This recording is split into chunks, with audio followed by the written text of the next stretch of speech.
Good day, everyone, and happy Sunday to every one of you. My name is Benga, and you're welcome to the Benga Akindele YouTube channel. This time, I want to talk to you about something very important and very key. And the subject I want to talk to you about is the excuses that people give for failure and how to overcome and escape these excuses. People have excuses for why they are failing. I want to talk to you about how to rise above the blame game. People blame anything that happens to anybody. We always have an excuse or a reason for it. If those people can just come out of that excuse and overcome excuse and take responsibility for their life is going to become more beautiful than it is. I will be talking to you about taking responsibility for your destiny. That is part of the things that we're talking about. The main topic is excuses people give for failure and how to overcome them. Now, every failure has an excuse. Everyone in the world that you have seen that have failed, they have an excuse why they failed. Look at the excuse in the eye from today. Any excuse that you are likely to give for anything, for any failure, look at it in the eye and overcome it. And then success is going to be your own. Adam, in the beginning, he blamed Eve. He told God, "It is the woman that you gave me that made me to sin against you." Eve blamed the serpent. He said, "It is the serpent that deceived me, that told me this and that." The blame game always started from the beginning. It closed the door against people's destiny. That's blame. That is excuses. It closes the door against the destiny of individuals. The moment they start blaming, it closes the door against their destiny. Another thing Adam showed is immaturity by the excuses he gave.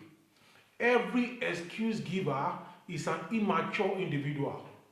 Every excuse giver is an immature individual. Write it down. Every excuse giver is an immature individual. You should not have any excuse for failure. Adam showed his immaturity by blaming. He went into what is called the blame game. And he was saying, "It is the serpent, it is the devil, it is the wife you gave me." Take responsibility for your life and stop the blame game. You are responsible for your life. I'm responsible for my life. Let us stop the blame game and see the extent that our life is going to go to. Stop the blame game. Stop blaming and giving excuses. Nobody is responsible for what you allow. Nobody is responsible for anything that you allow. You have a choice in the matter, in the affair of your life. So don't give responsibility to anybody. You have a choice to make. You make choices every day. And the choices you make are yours. So don't blame anybody for whatever happens to you. Many people say, "If only I know what I know now." Many people today, they will say, "If I know what I know now 10 years ago, 5 years ago, my life would have been different." It is still part of the excuse given.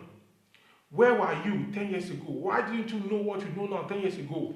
Maybe you have some information from books or from school or from anywhere, any place. You have some things that you know now. Why didn't you know it 10 years ago? Why didn't you know it 20 years ago? It is your responsibility to know it. So, but despite that, what some people are doing now does not show that if they have known something 10 years ago, their life would have been better. What some people are still doing today does not show that if they know something 10 years ago, they will have acted differently. And that is why you have to wake up. And based on what, don't let 5 years time, 10 years time, begin to say, "If I know what I know now 5 years ago." Explore. Look for information. Look for opportunities. Look for things, not excuses. Opportunities are not newly formed. The opportunities that people are saying, "If I know it 10 years ago," they are not newly formed. They have been there before, and they are still there now. The blame men at the healing. There was a lame man at the healing pool in the Bible. The man was lame. The Bible says he was lame at his feet for 38 years. He was there. And then Jesus Christ appeared to him. Jesus Christ told him, "Ask him, will thou be made whole?" When Jesus Christ asked him that question, do you know what the man said? The man said, I have no man excuse. Maybe that have been the excuse you have been given all these 38 years. Because the Bible said an angel will go to the water and stir the water. When the water is stirred, then the man receives his miracle. His miracle becomes instantaneous. The man said, I have no man. You see the Savior of the world, Jesus Christ, appeared to him. He went to him. He didn't go to church. That's why I went to him. The man still opened his mouth and said, I have no man. Anywhere you are, you can talk to your God. In your room, you can talk to your God. As you are listening to me now, you can talk to your God. Anything that is bothering you, tell God. Maybe I'm in telling man all this while, calling this one, calling that one. Call God today, and you'll be surprised what God will do. Some people said, and then you have to go to somewhere before you can worship. God said the hour cometh. He said now is when the true worshippers will worship God in the spirit and the truth, not in a particular place. So anywhere you are, you can pray to God and God will hear you. Anywhere you are, you can cry to God and God will hear you. Anywhere you are, you can look up to God and God is there with you. Jesus Christ appeared to this man. The man said, I have no man. I have no man to put me inside the water. Is that the question? Was that the question Jesus Christ asked him? No. Jesus Christ asked him, will thou be made whole? That was the question. Do you want to be whole? The man was giving an excuse. I have no man. But thank God, God had mercy upon him. And he told him, take up your bed and go and sin no more. The man thought the water was the solution, but Jesus Christ said the problem was sin. And the answer to that problem was repentance and turning away from the sin.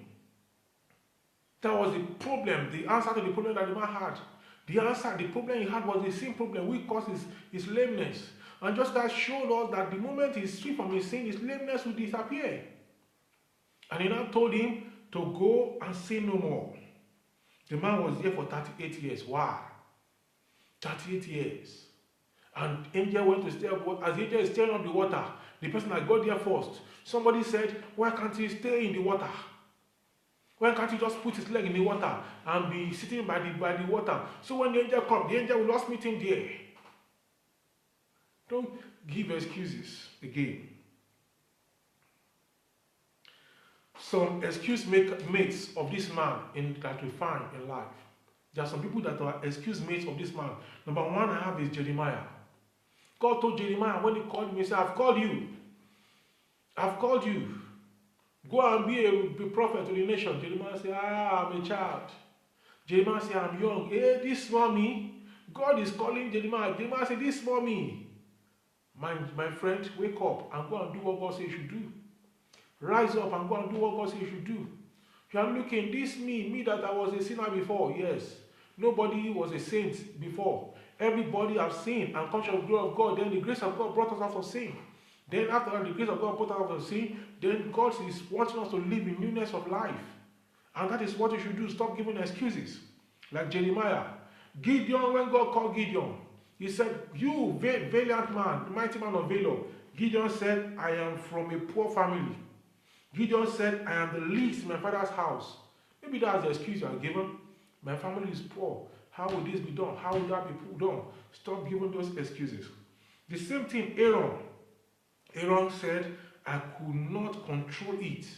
When people went to idolatry, Aaron told them, he said, I couldn't control it. That was why I did what I did. The same thing, Naaman. Naaman was told to go and take his bath in a particular water, in a particular pool. Naaman said, are there no better ways? Are there no better water to do? When God comes to you and speaks to you, don't give excuse. Another individual is Elisha. When the call of God came upon his life, Elisha said he wanted to settle some things first. Elisha said he wanted to go and settle some things before he would answer the call of God. Moses was a professor in excuses. Number one, when God called him, Moses said, who am I?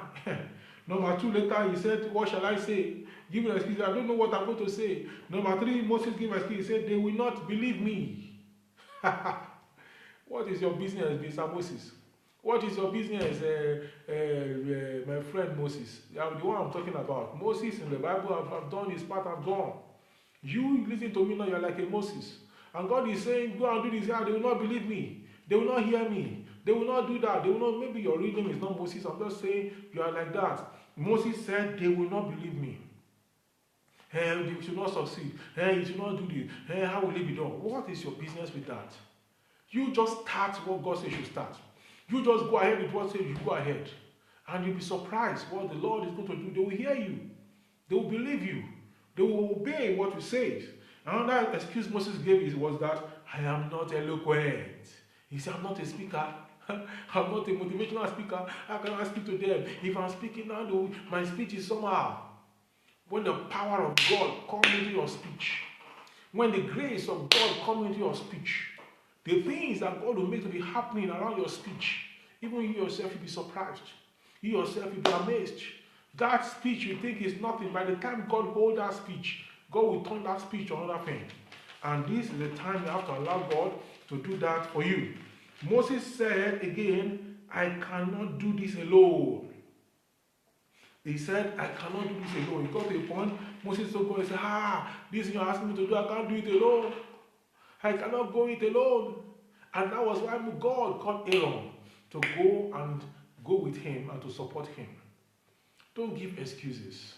Stop giving excuses. Every excuse you are given, some people were in the same position that we are, and they did not mess up the situation.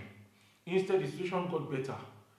I believe that your life is going to get better after you have listened to this talk, to this video. You have listened to me and watch this video today. Your life must be better.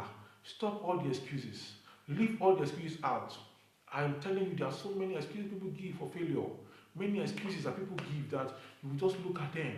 Somebody once told me that he was having problem with something he was doing because his father went to marry another wife. And I will look at him and say, what is your business? Why do you allow that thing to affect you? You are trying to take side with your mother. But the best side you can take with your mother is for you to succeed. When you succeed, your mother will be happy. But now your father married another wife. You yourself, you are failing in what you are doing. Is your mother going to be happy? No. What to bring your mother joy is your success. Leave your father alone. And I talk to him. And that is why I'm telling you, no matter what you are going through, some people have excuses for suicide. In fact, they leave a suicide note. My prayer for you is that you will not leave a suicide note. People who are depressed. Why are you depressed? Why are they depressed? That is the plan of the person that is making you to be depressed. To make you depressed. Why are you depressed? Why are you feeling bad? I'm feeling angry. I'm feeling sad. Why don't you pick up the pieces of your life and make something great, something powerful out of it? That is the knock you can give to the enemy. That is the biggest blow you can give to the enemy. I challenge you to rise up today and to put aside these excuses. Notification button is there just below this video. Click it and share this video. I'll see you at the top as you stop giving excuses and as you start taking responsibility for your life. You are too brilliant. I tell you, you are very brilliant to fail. You are too brilliant to be a push aside, a pushover. You are too beautiful. You are too handsome. I'm telling you, as I'm looking at you, you are too handsome. You are loaded. You have potential, and you will not just die as potential. You will live to fulfill your destiny. I will see you in my next video. Bye for now.